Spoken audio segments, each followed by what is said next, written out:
Hey, what's going on everyone? This is Gonna Snipe and welcome to another GTA 5 video here on my channel. In this video, this is part 2 of my top 20 favorite GTA aircraft that are on the game. And in this video, we're gonna be focusing on numbers 15 through 11. So, if you like this video and the others, please drop a like and subscribe on those videos. And as always, hit that notification bell. That way you can know when the other videos come out. So with that out of the way, let's not waste any more time and get right into it. So continuing on with our top 20, at number 15 we have the Buckingham Vestra. This came out during the business update, which is one of the earlier updates for GTA Online, and this vehicle goes for around 950,000, so 50,000 shy of hitting $1 million. Defensively, this vehicle has no countermeasures. None of the older aircraft can't have customizations, but it does have a unique V-shaped tail. No rudders, but it does have the yaw option, or as best it can. It does pivot up and down as normal and stuff. I like this vehicle because it has a short takeoff speed, and if you turn the engines off, this plane can be a good glider to an extent before it starts pitching down, and then you have to hope to try to turn the engines back on. Of course, you can't take this or any other old aircraft to your hangar and customize it. So that's the Vestra. So let's go take a look at my number 14 pick. So my number 14 pick is the Buckingham Alpha Z1. This is basically the little brother of the Mallard, as in terms of being a stunt plane. It does have a unique wing configuration. This is the type of configuration you would normally see on old World War II style aircraft like the Corsair. This is one of the initial aircraft that came out with Smuggler's Run.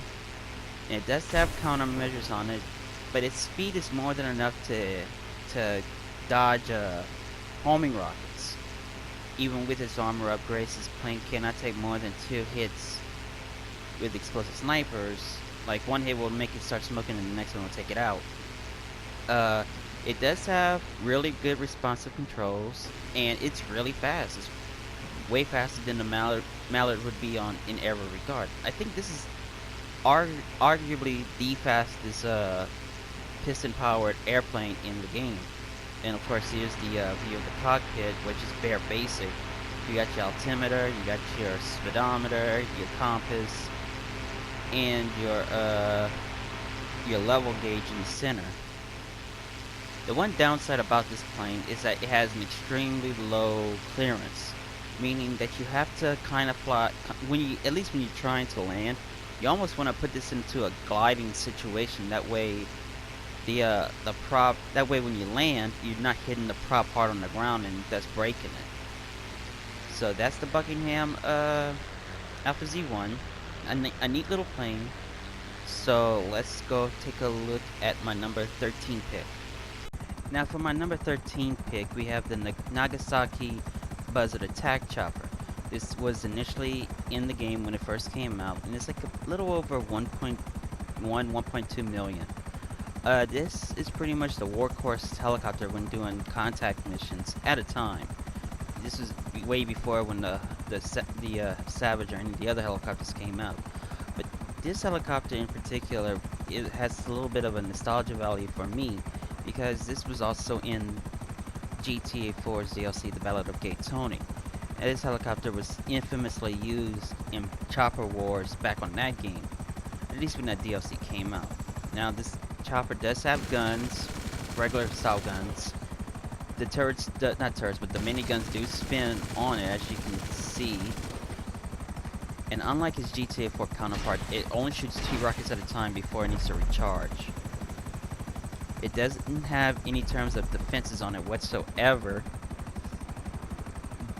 But a really good skilled chopper pilot can dodge homing rockets if they know how.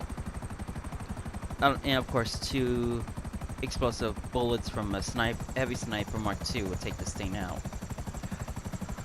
Idealistically, this helicopter is not really that particularly good anymore, especially in free mode. Now that we got new toys to play with, but if you, but it still has its uses in contact missions and stuff. So that's the Nagasaki Buzzard Attack Chopper. So let's go look at my number 12 pick. So my number 12 pick here is the Nagasaki Ultralight. This is another one of the initial aircraft that came out with the Smuggler's Run update. And now, the reason I like this vehicle as my number 12 pick is that with the muffled prop upgrade, you basically are off the radar if you are just flying with the engine idling. You can tell you're off the radar by looking at your mini map. You see the little arrow in the middle that in it's blinking, that means you're off the radar. Um, this does kind of help you when you're just flying around minding your own business and you don't want to get griefed and stuff. And defensively, you do have flares, but other than that, you're pretty much the pilot's pretty much exposed. So anyone on the ground that sees the ultralight and they get a good headshot on you, you're pretty much gone with one hit.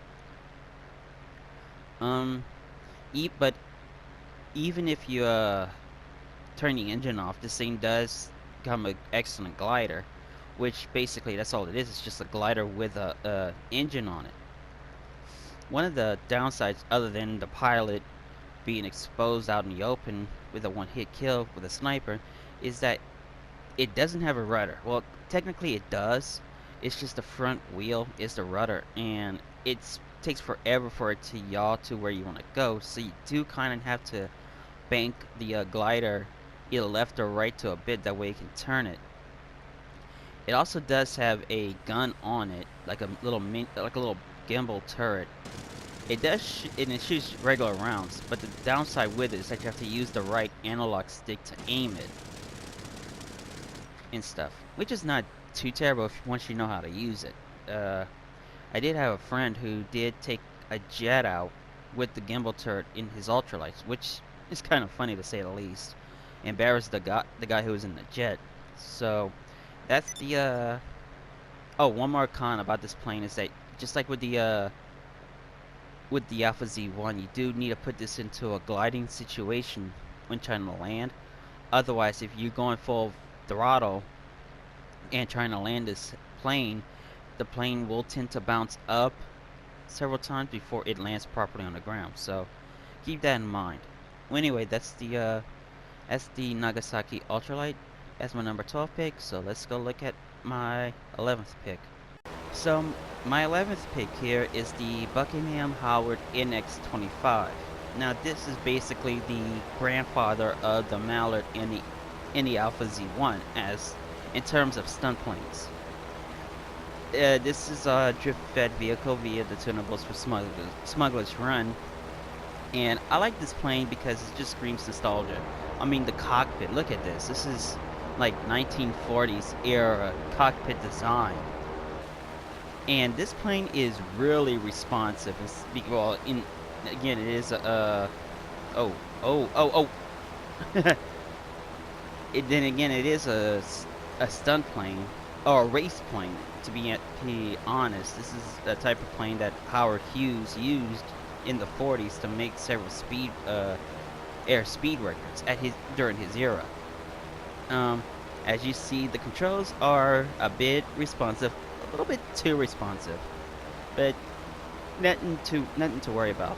It does have countermeasures. I have the the blue smoke on it to, to do some stunts when I'm bored.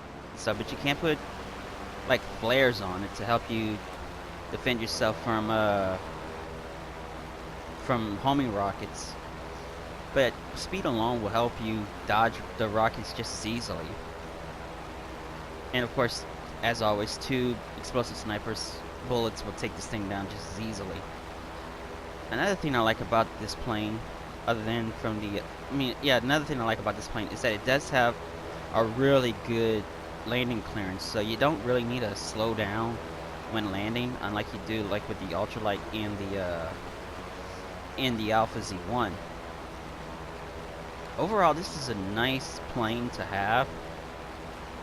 in your collection. And if you're just bored and you just want to fly around, this is a really good plane to kind of buzz your friends or buzz other players in a lobby.